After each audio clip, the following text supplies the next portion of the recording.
Assalamu alaikum, dear students of class 11th. Today we will read the fourth part of your lesson, last lesson of your English, The New Hangman. Dear students, this play is about the capitalist punishment. A man should not be punished because we must have to see thoroughly their evils, whether he is a culprit or not.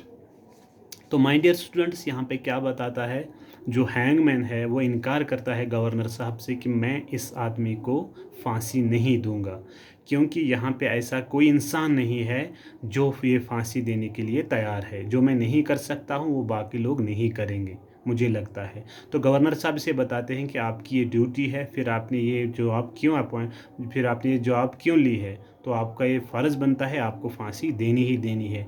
ये गुनहगार है या नहीं, ये आपका काम नहीं है, ये लाह कानून का काम है। तो आज हम इसके आगे पढ़ेंगे। अच्छा, हैंगमैन, कैन आई सर, क्या मैं, देन इट ऑल हेल्प, फिर मुझे इससे मदद मिलेगी। No sir, I am not getting myself into trouble, मतलब मैं अपने आप को परेशानी में नहीं डालूंगा। I am getting out of it, मैं इससे बाहर आऊँगा। ईजिंग माई कॉन्शियंस, अपने ज़मीर को मैं तसल्ली दूंगा, आराम दूंगा।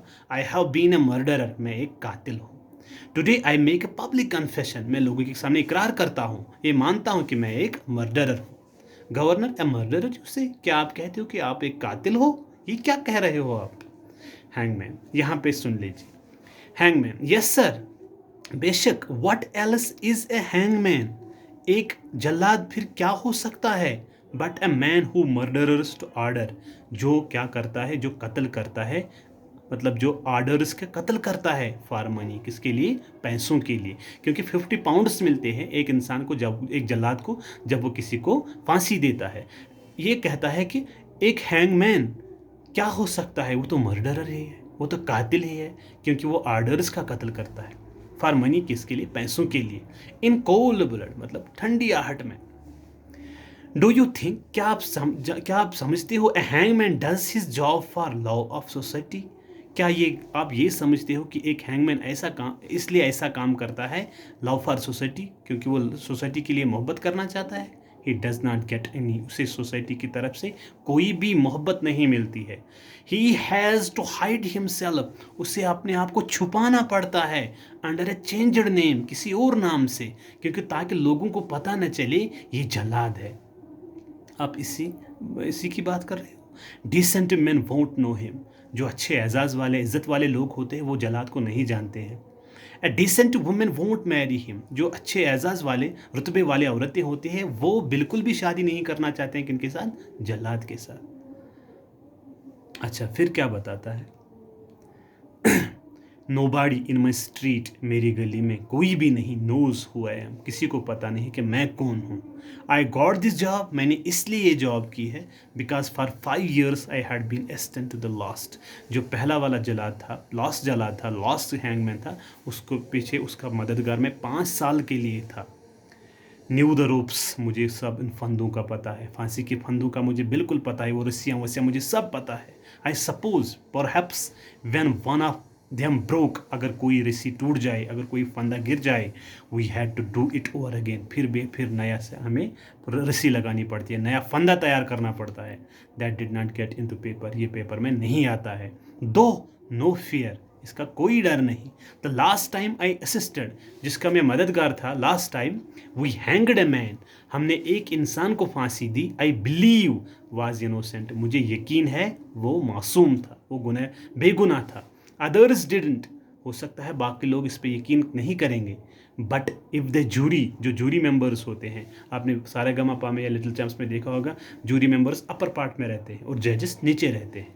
People who have been chosen to listen all the facts, वो सब ये सच्चाइयाँ सुनते हैं फिर फासला देते हैं। But if the jury had been made, come and see their verdict, जो जूरी मेंबर्स है वो आते हैं, अपना फैसला सुनाते हैं, कैरिड आउट मतलब अपना फैसला बयान करते हैं। May be they had thought so, शायद उन्होंने ये सोचा होगा कि ये इंसान क्या है? गुनहगार है।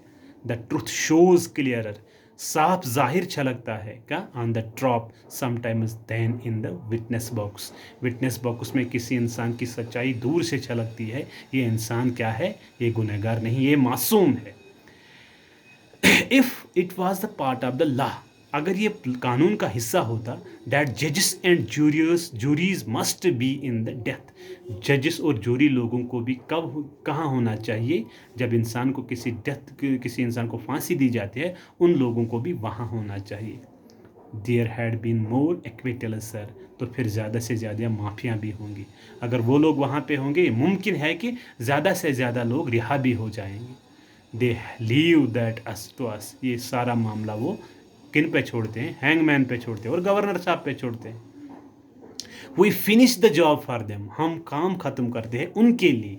And they despise us for it, और वो हमें हेट करते हैं इसलिए। इसी पर किस पे है? ये लोग जल्लाद है, ये फांसी देते हैं, लेकिन सारा वजह जूरीज और जजेस का होता है, फैसला वही सुनाते हैं, फिर काम हम पे छोड़ते हैं। It is not good to be done, ये करना ठीक नहीं है। Governor starting and looking at the कुलाक, वो कुलाक की ओर देखता है। Yes and by God it has to be done, ऐसा ही होगा। But who is going to do it, अब करेगा कौन? अब इसकी फांसी देगा कौन? गवर्नर, अच्छा hangman. It is already now, सब कुछ तैयार है sir. A child could do it, एक बच्चा भी अब फांसी दे सकता है। Only a lever to be pulled, सिर्फ लेवर को खींचना है। And anyone here knows, well enough जानता है, वेल एनफ, अच्छी तरह से, how to pin on a man, इंसान को क्या होल्ड डाउन, नीचे कैसे करना है। पुल ऑन द कैप, उसकी कैप कैसे लगानी है। लीव मी आउट, मुझे जाने दो। देयर इज 4 अदर्स, यहाँ और 4 लोग हैं, here fit to carry out the law, वो जो ये कानून, मतलब ये जो मानते हैं, मतलब यहाँ 4 ऐसे भी लोग हैं जो ये काम कर सकते हैं, मतलब वो कानून निभा सकते हैं।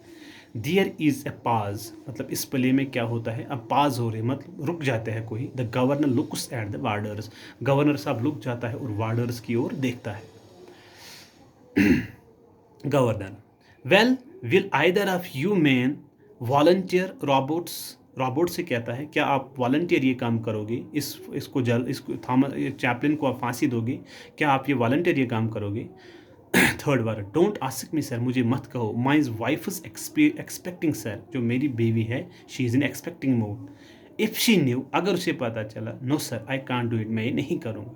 गवर्नर, यू थॉमस, थॉमस क्या आप करोगे? What about you? It is a 20 pound job, remember, याद रखो, आपको 20 पाउंड्स मिल जाएंगे अगर आप इसको फांसी दोगे।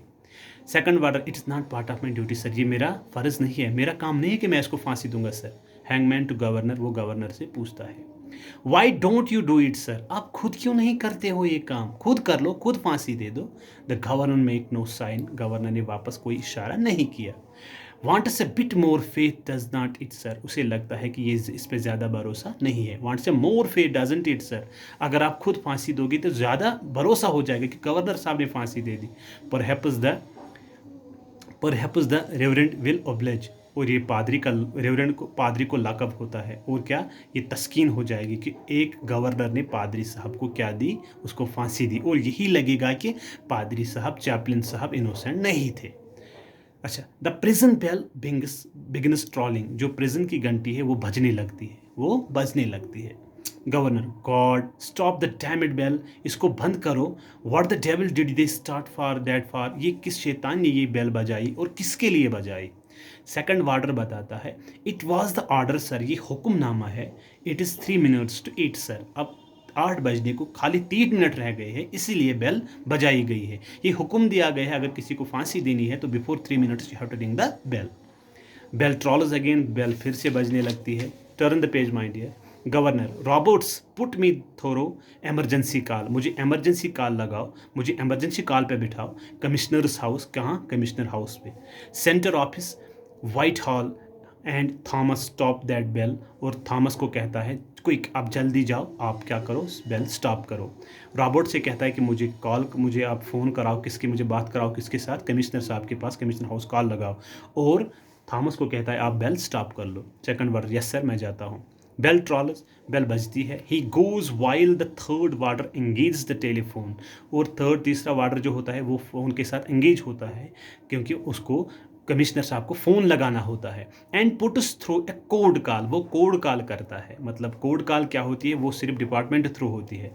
बट हिज वर्ड्स आर मफलड, उसके जो वर्ड है वो सुस्त होते हैं by the speaking of other voices, क्योंकि वहाँ पे हाल में और आवाज़ें आ जाती है, चैपलिन की, गवर्नर साहब की और हैंगमैन की आवाज़ें आती हैं। उसकी जो आवाज़ होती है वो मफल होती है, वो सुस्त होती है। अच्छा, चलो इसके बाद हम सुबह पढ़ेंगे माय डियर स्टूडेंट्स हैं, और इंशाअल्लाह रहमान इसके 2 पार्ट भी मिलेंगे आपको। आफ्टर दैट जब ये कंप्लीट होगा तो हम ग्रामर पोर्शन पे आएंगे। Thank you my dear student.